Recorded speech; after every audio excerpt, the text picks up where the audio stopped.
a real iron. Big up Focus Entertainment. Big up Jamal. Love boy pamusini. Shut up. Vanongotaura zvavasina kuona, Imbogo zinongozera muzvikona. vanongosatsa zvavasina kuona, Matsaga anongozera muzvikona. Ndinofamba naMwari, Ende kuti ndinyengerere chamwari. handimire kutsvaga mari. Mangoma chipo changu ndotenda Mwari. Ndinofamba naMwari, Ende kuti ndinyengerere chamwari. handimire kutsvaga mari. Mangoma chipo changu ndotenda Mwari. avandimise kumangoma nyangwe zvitese 66 kumangoma andikundike, andina chipo chegirazi andipusike, simba rangu rakawanda kunge Samson.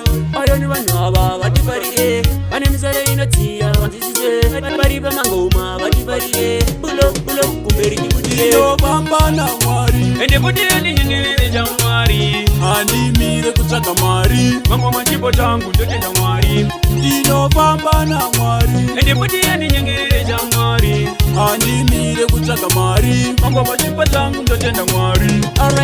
ndinzwa mutendenera ngoma dzakunakidza, akwese dzakunetsa kunge ndichiwe, evanegotobhati panoricha meuta, avandichisa vandimise handigeneke, ndiri disasta ndiyo yangu zilokani, ndavachirova ndakabata mugokani, komararire chero kusvika Londoni. Ndinofamba naMwari, Ende kuti ndinyengerere chamwari. handimire kutsvaga mari. Mangoma chipo changu ndotenda Mwari. Ndinofamba naMwari, Ende kuti ndinyengerere chamwari. handimire kutsvaga mari. Mangoma chipo changu ndotenda Mwari.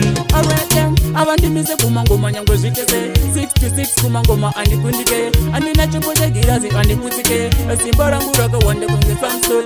Ayo ni vanhu ava vatifarire, vane misoro inodziya vanzwisise, vari pamangoma vatifarire, bulo kumberi chibudire. Ndinofamba naMwari, Ende kuti ndinyengerere chamwari. handimire kutsvaga mari. Mangoma chipo changu ndotenda Mwari. Ndinofamba naMwari, Ende kuti ndinyengerere chamwari. handimire kutsvaga mari. Mangoma chipo changu ndotenda Mwari.